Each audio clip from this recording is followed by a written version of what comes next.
lecture, because sometimes, as you know, when you get a lot of emails, you start doing erase, because you get a lot of, I have a lot of people out of country want to send me a lot of money. Yeah. I'm just trying to think how rich I'd be. The dryness, though, that just, so you really need to put the moisture on, because every once in a while, like, I'll find that my heel gets really dried and well, the skin will start to crack. Open-heeled shoes will worsen that. And if you can't get it under control yourself, we file it down for you. We give you medicated abrasive pads to accelerate the clearing up of it.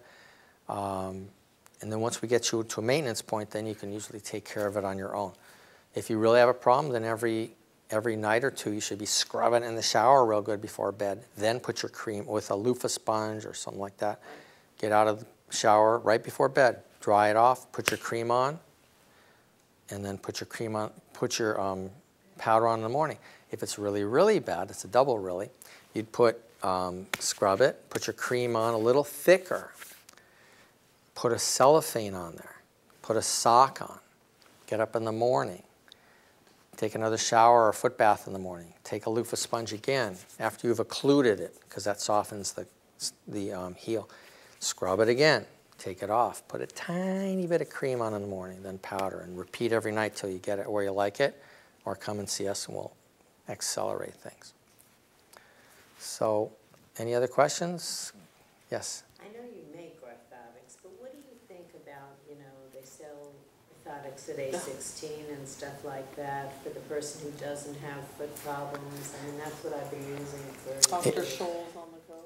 If you don't have foot problems, there's a few ways to answer that. But first, if you don't have foot problems, you should do the same thing as you would do with a shoe. Make it sure it's in the shoe.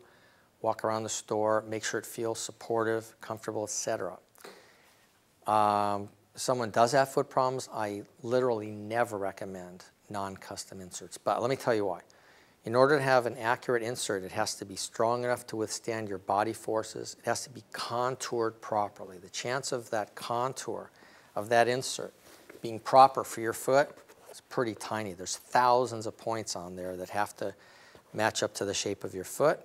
And third, it has to be properly tilted in order to correct for whatever angular deformities there are on your foot, ankle, etc. I have had a few patients over the years where it actually, by random chance, happened to be okay. And that's fine if that happens to be. But most of the time, it's not appropriate for treating symptoms. If you got a pair, let's say you came to me with X, Y, or Z foot problem, and you had inserts. I wouldn't just immediately say, don't use them. I would check them, because there's this much chance that they're okay. And I would tell you that.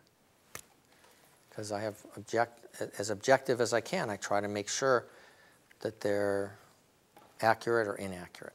It'd be like someone who, getting glasses over the counter is a little easier because you can pretty much see if it's working for you.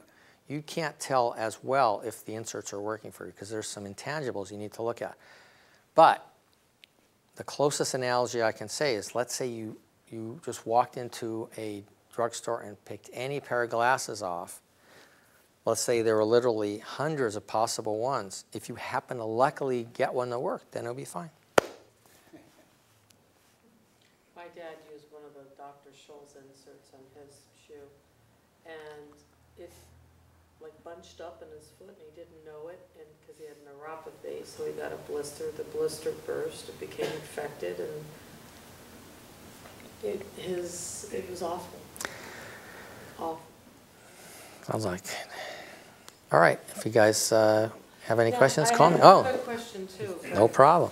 How sometimes, at the end of the day, it's like the ends of my toes are hurt. That could be numerous things. Number one, that dog might be biting your toes. Number two, do you walk up and down hills a lot? Coming downhill, if you do something such as treadmill or something, sometimes the forward progress of your foot will bang into the front of your toes. The more common reason is, give me your hand for a sec. The bottom of the toe is very fleshy right there. The tips of the toes are not.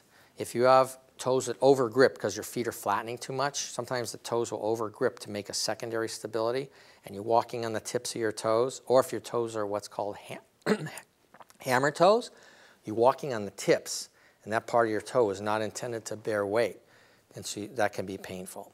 Those are the most common reasons. Okay. You could also have some cracking there. You could have some little corns or something. You got to look and see. But the hammer toes and curling, bearing weight on a part of your toe that's not intended to is the most common. Well, thank you. And I'll see you on my email. I'll make copies of that handout. You can keep it. Just keep it. Keep all